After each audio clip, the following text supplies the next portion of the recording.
¿Qué tal? Muy buenos días, muy buenas tardes o muy buenas noches, dependiendo de la hora en que se encuentren viendo este video. Yo soy estudiante de la Universidad Autónoma de Tlaxcala, Unidad Académica Multidisciplinaria en Campus Teacalco, Facultad de Derecho, Ciencias Políticas y Criminología, licenciatura en Derecho. La unidad de aprendizaje es Sistema Penal Acusatorio Adversarial y el facilitador del conocimiento, impartida por el doctor Gilberto Pineda Martínez. Mi nombre es Cruz Miguel Piedra Solís y a continuación les comentaré el esquema general en cuanto a la infraestructura para el desarrollo de las audiencias orales, así como indicar los actos procesales que se ejecutan en cada una de las etapas del procedimiento penal nacional, en cuanto a México, obviamente. Por Empezaré explicándoles un poco sobre la infraestructura de que tiene que contener una audiencia para, obviamente, un tribunal. Eh, Les daré una breve explicación de cada una de ellas. Por primero tenemos lo que es en cuanto a la infraestructura. Obviamente tenemos que tener el tribunal de enjuiciamiento. Eh, El tribunal de enjuiciamiento está compuesta por un juzgador o tres juzgadores. Siempre estará presente en todas las audiencias. También a este se le conoce como principio de inmediación, porque más bien aquí surge un debate. Por segundo lugar tenemos el auxiliar de sala, que este básicamente es su apoyo directo a las partes, a los juzgadores, durante la sala de la audiencia de juicio oral. Por tercer elemento en cuanto a la infraestructura, tenemos al Ministerio Público, que este se encarga de presentar las pruebas que causa al imputado. Este es el representante legal de la nación. Tiene que procurar justicia, tiene que mantener todos los elementos para sentenciar al para que se pueda sentenciar al imputado o al acusado. En este caso se le llama acusado en cuanto está en la etapa intermedia. En la etapa inicial se le considera como imputado, pero en la etapa intermedia se cambia de terminología y se le llama acusado. Tenemos otro elemento importante, que es la víctima. La víctima tiene que estar presente en la audiencia. Um, Esta puede inconformarse también, puede presentar pruebas. Más adelante les daré una breve explicación de cómo puede hacer esto. Por otra parte, otro elemento, tenemos al asesor jurídico de la víctima. Él acompañará a la víctima en todo el juicio oral. Este le explicará lo que se está tratando, lo que en cada etapa, cada proceso le tendrá que estar informando, y le dará más detalles para que la víctima obviamente esté enterada y esté al tanto de todo esto. El asesor jurídico es gratuito. Um, pues sí, es por mediante el Estado, entonces es sumamente gratuito. También tenemos lo que es el imputado, obviamente. El imputado tiene que estar presente durante la audiencia de juicio oral. Eh, Él obviamente tiene que tener derecho a conocer todas las pruebas presentadas en su contra y ser considerado inocente hasta el dictado de la sentencia. Él tiene que mantenerse obviamente siempre firme a que él es inocente, obviamente hasta que se demuestre lo contrario. También por otro elemento muy importante tenemos lo que es el defensor. El defensor está siempre presente cuando se tiene que representar al imputado, al acusado en este caso. Su rol es asegurar que el acusado tenga una defensa técnica y de calidad. No cualquiera puede ser su defensor, obviamente tiene que estar matriculado, tiene que tener cédula profesional y tiene que tener su licenciatura en Derecho, obviamente. También encontramos lo que es el público.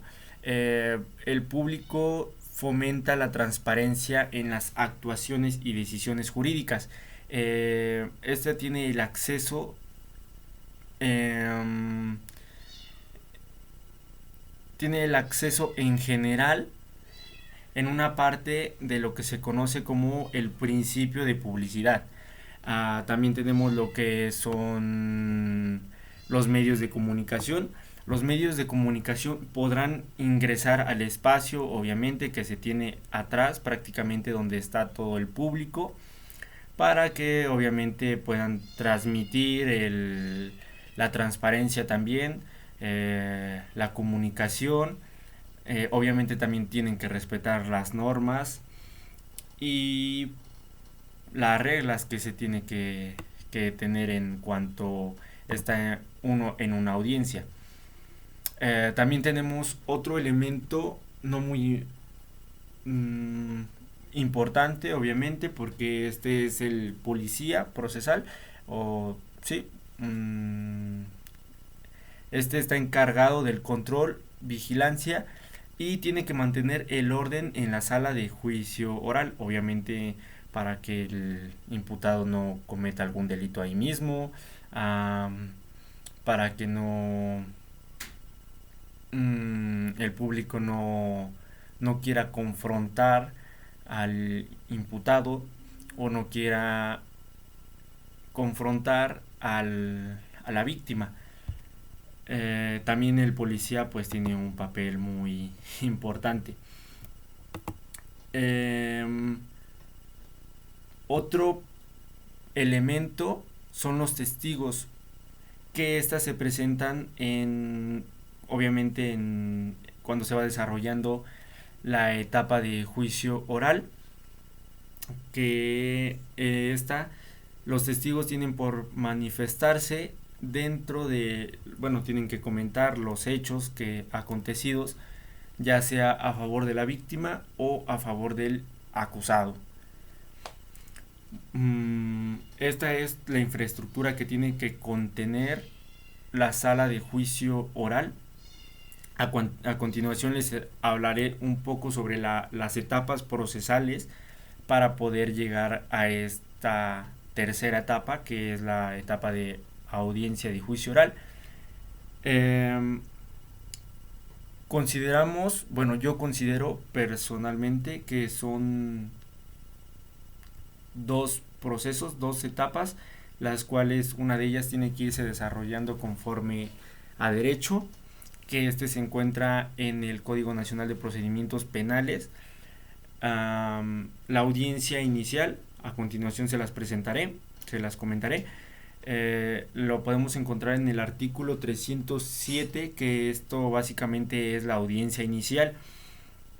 En la audiencia inicial se informará, empieza con la denuncia, querella u oficio.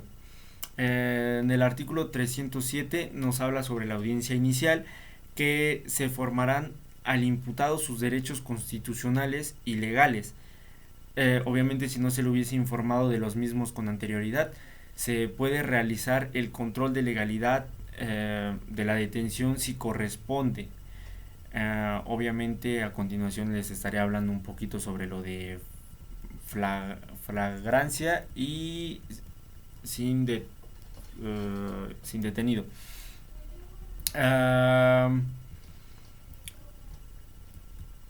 Hablamos del control de legalidad de la detención, que obviamente, como ya les formulé, que puede ser el detenido en flagrancia o caso urgente, para que así sea puesto a disposición del juez de control.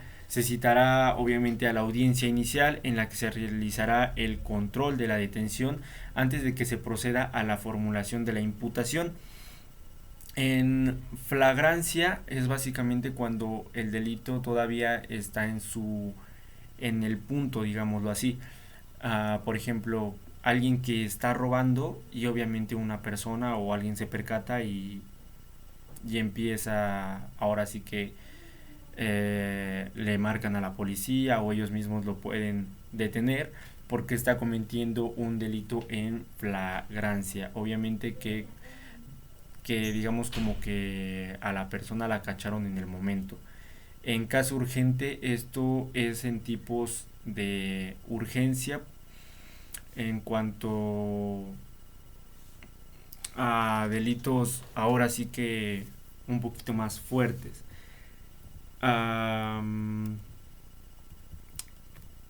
Hablamos sobre la formulación también de la imputación a las personas detenidas.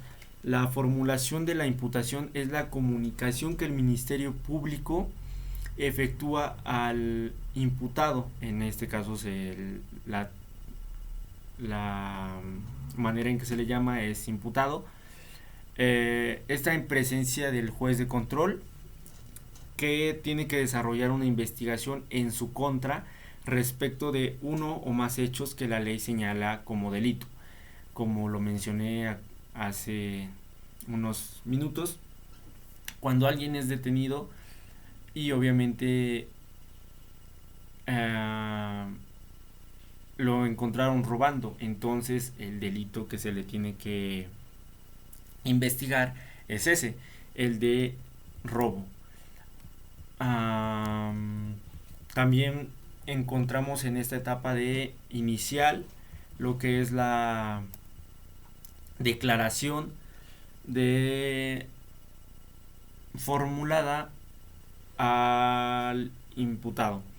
El juez de control le tiene que preguntar al imputado si es que entiende lo que lo que ha cometido y si es su deseo contestar al cargo, por ejemplo, que éste brinde una declaración sobre lo que aconteció, lo que estaba haciendo, para que obviamente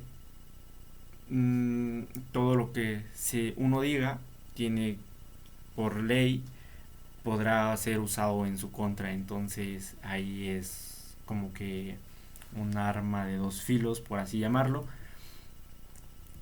También encontramos lo que es una oportunidad para resolver la solicitud de vinculación a proceso después de que el imputado haya emitido su declaración o manifestando su deseo de no hacerlo.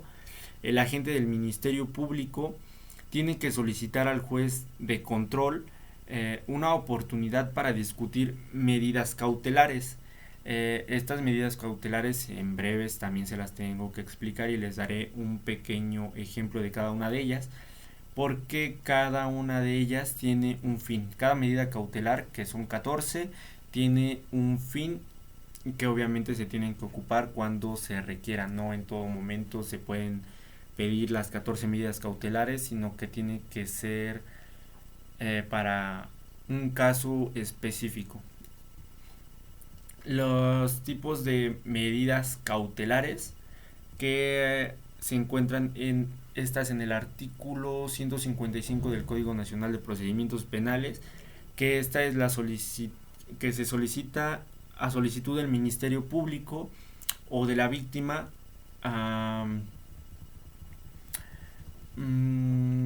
El juez podrá imponer al imputado una o varias de las medidas cautelares, que les vuelvo a repetir, son 14. La primera de ellas es la presentación periódica ante el juez o ante autoridad distinta que aquel designe. Como ya lo mencioné, el juez tiene que hacer que se presente el imputado a declarar, obviamente para que se entienda que él está conforme a derecho, está apoyando. Entonces Si no se presenta, obviamente ya vienen otras medidas que se le podría arrestar o que se le puede poner orden de aprehensión o alguna otra cosita. En cuanto a la segunda medida cautelar, es la exhibición de una garantía económica, que esto básicamente la mayoría o parte de todos ya la hemos visto, la hemos escuchado, que es el pago de una fianza, obviamente para que se le pueda permitir al imputado que lleve todo su proceso mediante fuera de la prisión preventiva, que esto básicamente es que él esté libre para que se le protejan, estas medidas cautelares son para que se le protejan todos sus derechos y obviamente pues el imputado, digámoslo así, como que esté libre y pues sí, se le respeten los derechos.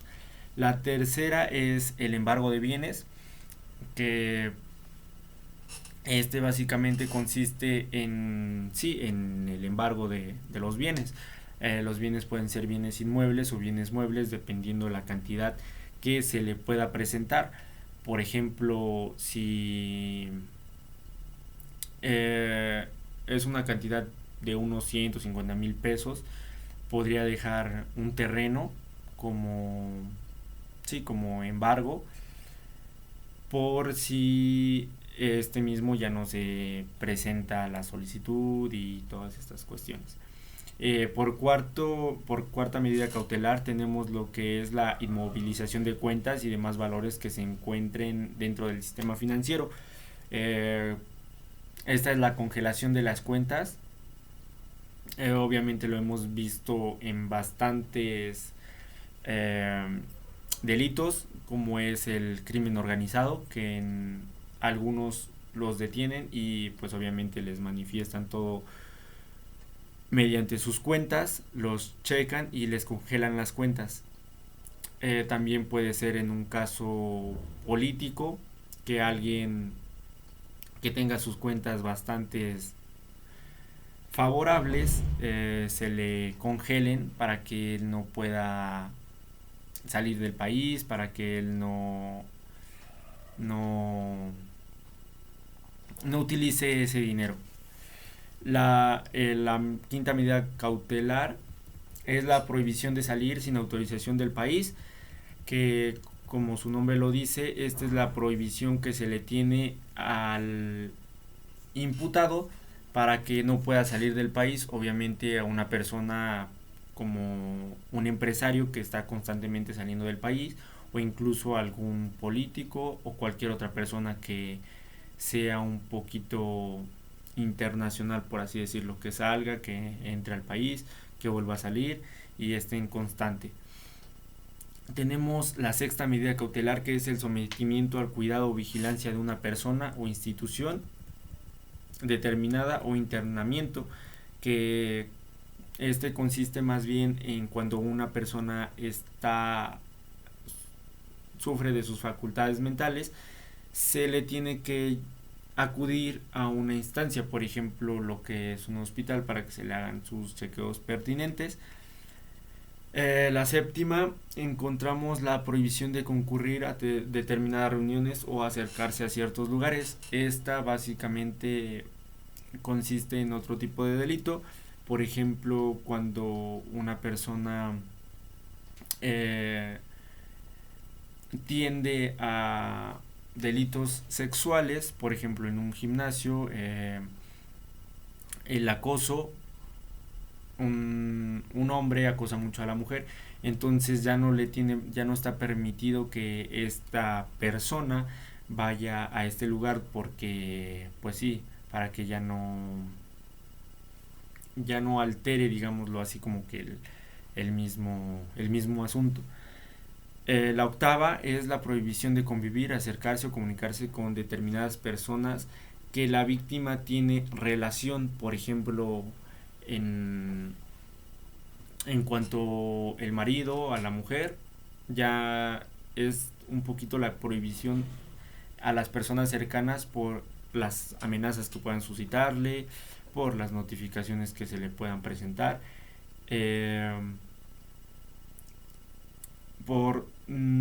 Tenemos la 9, que es la separación inmediata del domicilio, que igualmente, como lo mencioné, se puede suscitar dentro de un matrimonio cuando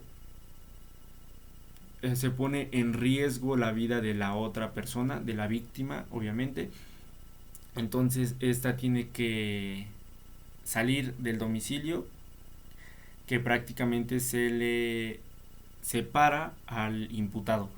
En la 10ª encontramos la suspensión temporal en ejercicio del cargo cuando se le atribuye un delito cometido por servidores públicos. A esto me refiero que, como su nombre lo dice, es a servidores públicos, que cuando alguien es acusado y se encuentra ahora sí que en estas etapas, temporalmente se deja ese cargo para que alguien lo tome temporalmente y él pueda pues ahora sí que solucionar todo lo que tiene. En la 11ª tenemos la suspensión temporal en el ejercicio de una determinada actividad profesional o laboral, que igualmente es alguien que tenga actividad profesional, por ejemplo un maestro, se le suspende también temporalmente de su trabajo para que igualmente pueda resolverlo. Tenemos la 12ª, que es la colocación de localizadores electrónicos, que pues su nombre lo dice, es para localizarlos, podríamos decirlo un brazalete electrónico, obviamente, que tiene por ende localizar a la persona para que no altere el orden social. Tenemos la 13ª, que es el resguardo en su propio domicilio con las modalidades que el juez disponga. Este es un debate muy bien presentado, porque nos habla sobre las modalidades que el juez disponga, y estamos viendo que son 14 medidas cautelares, entonces como que esta nos presenta un poco más fuera de ellas. En la 14ª tenemos la prisión preventiva, que como su nombre lo dice, tenemos que tener el resguardo de una persona dentro de una prisión para pues obviamente prever que no tenga más sucesos a colación de lo que se le está imputando, acusando. Hablamos en el artículo 321 que aquí encontramos el plazo para la investigación complementaria, que consiste en que el juez de control, antes de finalizar la audiencia inicial, determinará previa propuesta de las partes del plazo para el cierre de investigación complementaria. El Ministerio Público deberá concluir la investigación complementaria dentro del plazo señalado por el juez de control, mismo que no podrá ser mayor a 2 meses, ni si se tratara de delitos cuya pena máxima no exceda los 2 años de prisión. También tenemos los requisitos para dictar el auto de vinculación a proceso. El juez de control, a petición del agente del Ministerio Público, dictará el auto de vinculación al imputado, obviamente a proceso, siempre que ésta tenga formulada la imputación, se haya formulado la imputación para pasar a la siguiente etapa, se haya otorgado al imputado la oportunidad para declarar, como ya lo mencioné, esto en la etapa inicial. La tercera, tenemos que de los antecedentes de la investigación expuestos por el Ministerio Público se desprendan datos de prueba que establezcan que se ha cometido un hecho que la ley señala como delito. Como ya lo mencioné anteriormente, el Ministerio Público tiene que tener las pruebas suficientes y una estructuración igualmente legal, veraz y eficiente para imponer las penas al imputado. El Ministerio Público es básicamente su trabajo, darle la máxima sentencia al imputado en cuanto a delito, y la chamba, por así llamarlo, del del defensor es que tiene que darle la mínima o la nula sentencia a su imputado, que básicamente es obviamente todo lo contrario. Tenemos lo que la cuarta por cuarto requisito, que este no se actualice con una causa de extinción de la acción penal o excluyente del delito. Estos son algunos, bueno, los requisitos fundamentales. Ahora les hablaré un poco sobre la audiencia intermedia, que como ya lo comenté, se tiene que tener la imputación, el escrito de acusación. La etapa intermedia tiene por objeto el ofrecimiento y admisión de los medios de prueba, así como la depuración de los hechos controvertidos que serán materia del juicio oral. Como el artículo 335 nos habla sobre el contenido de la acusación, que una vez concluida la fase de investigación complementaria, que esto es la etapa inicial, esto ya es la segunda etapa, la etapa intermedia. El Ministerio Público estima que la investigación aporta elementos para ejercer la acción penal contra el imputado. Tendrá que presentar en la acusación la individualización del acusado y de su defensor. Tendrá que también tener la identificación de la víctima u ofendido y también su asesor jurídico. En tercero, tenemos la relación clara y precisa, circunstanciada y específica de los hechos atribuidos en modo, tiempo y lugar, así como su clasificación jurídica. Por cuarto, tenemos la relación de las modalidades del delito que concurrieren. Y por quinto, tenemos la autoría o participación concreta que se atribuye al acusado. Aquí, como ya les mencioné, en esta etapa intermedia se tiene que usar la terminología de acusado, ya no de imputado, sino que de acusado.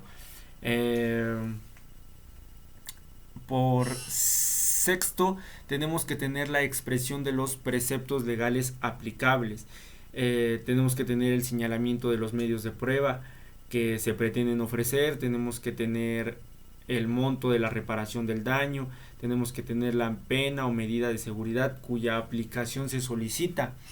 Y tenemos, por décima, tenemos los medios de prueba que el Ministerio Público pretenda presentar para la individualización de la pena y en su caso para la procedencia de sustitutivos de la pena de prisión o la suspensión también de la misma. Tenemos que tener la solicitud de decomiso de los bienes asegurados. Por décima segunda tenemos la propuesta de acuerdos probatorios en su caso, y por décima tercera tenemos la solicitud de que se aplique alguna forma de terminación anticipada del proceso.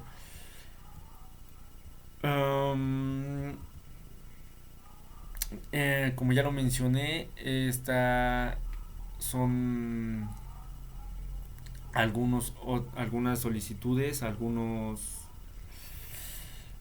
bueno, este es prácticamente el contenido de la acusación que se tiene que tener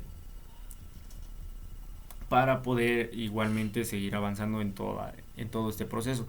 El artículo 37 nos señala sobre el descubrimiento probatorio, que consiste en la obligación de las partes de darse a conocer entre ellas en el proceso, obviamente los medios de prueba que pretenden ofrecer en la audiencia de juicio oral. En el caso del Ministerio Público, el descubrimiento comprende el acceso y copia a todos los registros de la investigación, así como lugares, fechas, objetos relacionados, elementos, algunos otros elementos como cámaras, videos, imágenes, audios. En la coadyuvancia de la acusación también hablamos sobre la coadyuvancia que tiene por la víctima. Esta es presentada por la víctima de la coadyuvancia, que dentro de los 3 días siguientes de la notificación de la acusación, por parte del Ministerio Público, obviamente, la víctima u ofendido podrán mediante escrito solicitar la coadyuvancia para que esta misma presente pruebas, pueda poder declarar. Prácticamente la coadyuvancia consiste en que la persona tendrá que ayudar durante el juicio oral. Ella misma puede, como ya lo mencioné, puede declarar, puede ser, digamos, constituirse coadyuvante en el proceso, señalar los vicios formales de la acusación, porque misma está acusando, como ya lo mencioné, la declaración, e incluso también ofrecer medios de prueba que estime necesario, obviamente, la víctima, para complementar la acusación del Ministerio Público, para ayudarle al Ministerio Público a que se le pongan la máxima al acusado. Lo que les estoy comentando, los requisitos y todo esto, básicamente se tienen que desprender en la siguiente etapa, que esta es la etapa escrita, y que la etapa intermedia es conformada por 2 etapas, que es la etapa escrita y la etapa oral. La etapa escrita es básicamente lo que en la etapa de juicio oral se tiene que desahogar, se tiene que desprender, se tiene que desarrollar, para que obviamente también el juez tenga una idea clara de lo que se está realizando, de lo que se pretende. También en la etapa escrita tenemos la actuación del imputado en la fase escrita. En la etapa intermedia, dentro de los días siguientes a que fenezca el plazo para la solicitud de coadyuvancia de la víctima o ofendido, el acusado o su defensor, mediante escrito dirigido al juez de control, podrán señalar vicios formales del escrito de la acusación, ofrecer los medios de prueba que pretenda que se desahoguen en el juicio, solicitar la acumulación o separación de acusaciones. También encontramos lo que es la citación a la audiencia, que el juez de control, en el mismo auto en que tenga por presentada la acusación del Ministerio Público, señalará fecha para que se lleve a cabo la audiencia intermedia, la cual deberá de tener un lugar en un plazo que no podrá ser menor a 30 días, ni exceder de 40 días naturales a partir de la presentación de la acusación. También tenemos la inmediación en la audiencia intermedia, que esta es la audiencia intermedia, será conducida por el juez de control, quien la presidirá en su integridad y se desarrollará oralmente, como ya lo mencioné.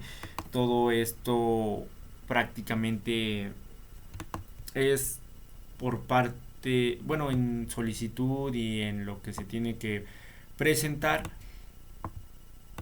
es básicamente lo que se estará desahogando durante la etapa de juicio oral, que como ya lo mencioné, la etapa intermedia viene por 2 fases, que es la etapa de escrita y la etapa oral. A continuación les hablaré un poco sobre la estructura de la etapa del juicio oral, cómo empieza, cómo se puede ir desarrollando y algunas otras cuestiones para su entendimiento. Por primera tenemos la apertura de audiencia de juicio oral, que esta básicamente es una vez que se hayan recabado todos los documentos, testimonios o pericias para la acusación, se da al juicio oral, se comienza. Como ya lo mencioné, tiene que tener una notificación que el juez señala para que para que ya sea iniciada, para que dé inicio a la apertura de juicio oral. El juez señala objeto de juicio y acuerdos probatorios, como ya lo estoy diciendo, este se va a ir desarrollando de esta manera, que los acuerdos probatorios son aquellos celebrados entre el Ministerio Público y el acusado sin oposición fundada de la víctima u ofendido para aceptar como probados alguno o algunos de los hechos o sus circunstancias. Por otro, tenemos el, la apertura de los alegatos por parte del Ministerio Público, el asesor de la víctima u ofendido y el defensor del acusado. Estriba en anunciarse al juez y a la contraparte nuestra versión del caso. Esto se presenta, es presentarle la teoría del caso, básicamente, lo que ya les mencioné, que tiene que estar, se va desahogando lo que es de la etapa del escrita. El desahogo de medios de prueba por parte del Ministerio Público, el asesor de la víctima u ofendido y el defensor del imputado. Este es todo el conjunto de actos desarrollados por las partes, los terceros y el propio juzgador con el objeto de lograr la obtención del cercioramiento judicial sobre los hechos discutidos y discutibles. Si el MP o el asesor, el defensor presentan objeción a prueba, el juez puede resolver. Seguimos con que el juez declara cerrado el periodo de desahogo de pruebas, que prácticamente ya no va a permitir que se desahoguen más pruebas. Se exponen a los alegatos de clausura. Aquí mismo puede haber réplicas. Estas las presenta el Ministerio Público, el asesor de la víctima u ofendido y el defensor del acusado.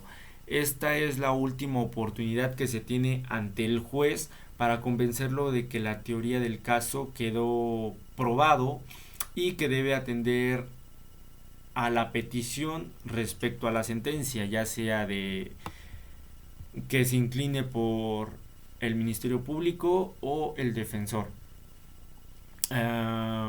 Seguimos con que el juez cierra el debate y decreta un receso. Posteriormente es la deliberación del tribunal, que este es un intercambio de pareceres entre los miembros del tribunal para determinar su sentido y la fundamentación que lo avale. Como ya lo había mencionado al principio, que son 3 juzgadores o un juzgador, y obviamente si son 3 ellos mismos lo consultan, o si es uno pues obviamente es el que tiene que dictar la sentencia. La decisión del fallo, continuamos, pueden ser 2, condenatoria o absolutoria. La condenatoria se declara culpable el acusado expresando la condena con la que se le tiene por castigar, y la absolutoria es aquella donde no se prueba la culpabilidad del acusado. Continuamos con el juez, que este señala fecha para la audiencia de individualización de sanciones y reparación del daño. El juez declara abierta la audiencia, obviamente cuando él sea correspondiente. Aquí mismo se vuelven a expresar los alegatos de apertura, igualmente por parte del Ministerio Público, el asesor jurídico, el asesor de la víctima ofendido y el defensor del acusado. Seguimos posteriormente con el desahogo de medios de prueba por parte del Ministerio Público, el asesor y también el defensor. Se exponen los alegatos de clausura. Igualmente puede haber réplicas. Continuamos con la deliberación, fallo y fijación de penas, también como la reparación del daño, que pues ahí van a deliberar las penas, obviamente, al acusado, ya sea multa, sanción, penas, reparaciones del daño. Continuamos con la redacción y explicación de la sentencia, que ésta expresará tras un encabezamiento en párrafos separados y numerados los antecedentes de hecho. Estos hechos son probados, en su caso, los fundamentos de derecho y por último el fallo. Tiene que presentar pues sí el fallo, la sentencia. Aquí podemos ver un recurso que se llama recurso de apelación. Si hay recurso de apelación, resuelve el tribunal. Tiene que resolver el tribunal y me parece que son dos, que si no admite recurso y si admite recurso. Si no admite recurso, este no tiene que permitir el medio de impugnación que puedan utilizar las partes de un proceso cuando no están de acuerdo con una resolución judicial. Y cuando admite recurso, claro que están de acuerdo, que permiten el medio de impugnación que puedan utilizar las partes de un proceso cuando no están de acuerdo con una resolución judicial. Aquí se modifica, se confirma, se revoca y se ordena la reposición parcial o total. Ya casi concluimos, que nos faltan unas últimas dos, que en el tribunal, bueno, obviamente en el tribunal remite sentencia a juez de ejecución y autoridades penitenciarias. Aquí se verifica la correcta aplicación de los beneficios sobre la libertad anticipada, la libertad preparatoria, la remisión parcial de la pena o la libertad definitiva. Obviamente aquí ya lo mencioné, la ejecución. Y por último, el juez verifica el cumplimiento de la sentencia, lo que éste se encarga de vigilar y controlar la ejecución de la pena, así como de que se cumpla con lo establecido en las normas que regulan la ejecución de las penas y de las medidas de seguridad. Aquí damos por concluido la etapa intermedia y así es como se va desahogando toda esta etapa, todo este proceso durante la etapa de enjuiciamiento. Cabe resaltar que son dos etapas, que cada una tiene su diferente proceso, que como ya lo mencioné.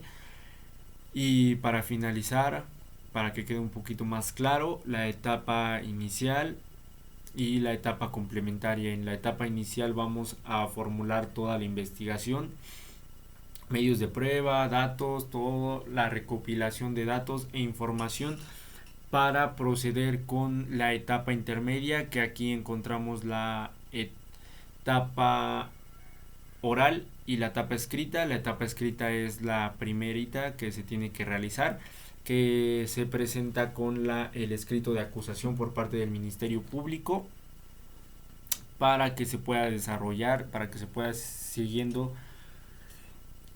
para que se vaya siguiendo el desarrollo de la etapa a juicio oral. La escrita, como ya lo mencioné, empieza con el escrito de acusación por parte del Ministerio Público. Siguiente, avanzamos con lo que es la etapa del juicio oral, que básicamente es en el desahogo de pruebas para poder darle al juez los medios suficientes en cuanto a la oralidad para que ellos mismos puedan resolver y ya sea en favor, se incline de uno o se incline de otro. Como otro dato interesante, ya lo había mencionado, que el Ministerio Público tiene por ende darle la máxima al acusado y el defensor del acusado tiene por ende darle la mínima o la nula sentencia para que su acusado tenga las menores penas posibles o incluso no tenga nada. Me despido, hasta aquí concluyo con mi trabajo, espero les haya sido comprendido, les haya dado mucho interés y transmitirles un poco del conocimiento para que ustedes sepan o estén si les llega a ocurrir, vayan y sepan más o menos en qué artículos, en qué ley se encuentra lo que les acabo de mencionar. Muchísimas gracias y hasta luego.